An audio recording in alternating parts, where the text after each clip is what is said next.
大家问千万字，大家要跟大家做伙来拜一日，特别迎接金兔年，大家拢希望讲今年会当行大运，财运旺旺旺。今日要甲大家小解这一日就是运，读做运第7条，读运。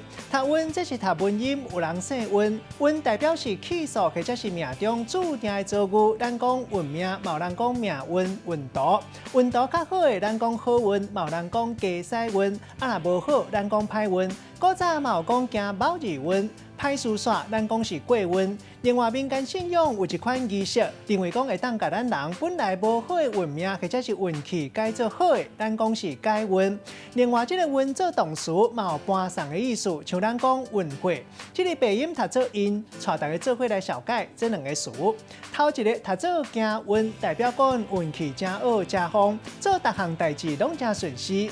第二个词读做日运，代表咱人的时机甲运命，像咱讲好歹日运。咱用一句话来举例，甲这两个词夹做伙。譬如讲新正年头，咱讲新年头旧年尾，运气金生铁，啊若时来铁生金。祝大家金兔年行大运，好日运万事成。今仔日小解这一日读做运，另外一个音读做因，提供给观众朋友来参考。